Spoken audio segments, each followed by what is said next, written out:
চাই, তারা ফাঁসি চায়। সৌরভ ভট্টাচার্য, গৌরব ভট্টাচার্যের ফাঁসি চায়। আমরা আর কিছু চাই না। মাননীয় মুখ্যমন্ত্রী সাহেবের কাছে আমাদের আবেদন।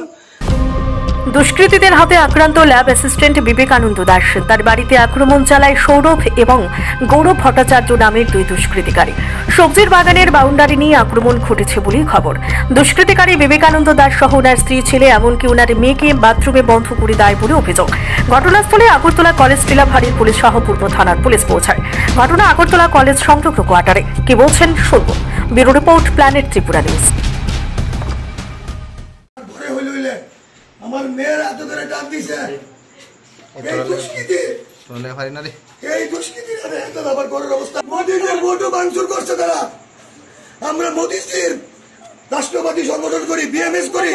সৌরভ ভট্টাচার্য, গৌরব ভট্টাচার্য বিচার চায়। আমার মেয়ের বাথরুমে কেন ঢুকাইছে, একটা 13 বছরের মেয়ের কেন ঢুকাইছে বাথরুমে, এটার বিচার চাই।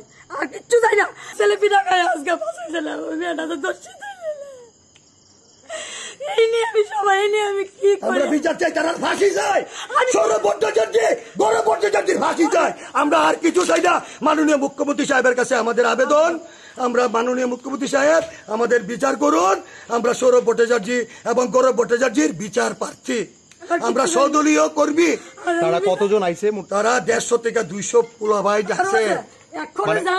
তারাই আনাইছে। মিথ্যা প্রবন্ধে মদ খাওয়ায় নেশা করে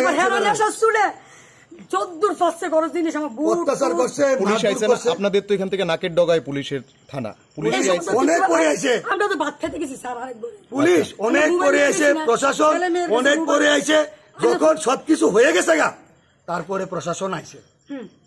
কিন্তু এখন আমি আমাদের মাননীয় শ্রদ্ধেয় আমাদের মুখ্যমন্ত্রী সাহেব, ওনার কাছে করজোরে নিবেদন করছি, প্রার্থনা করছি, আমাদের বিচার করুন। আমরা বিচার চাইছি সেই দুইজন যারা ভিকটিম, সৌরভ ভট্টাচার্য, গৌরব ভট্টাচার্য, তাদের বিরুদ্ধে বিচার করার জন্য। কারণ আমি চাই না আমার রাজ্যটা পশ্চিম বাংলা হোক। আমি চাই না আমার রাজ্যটা তৃণমূলের প্রশাসন হোক।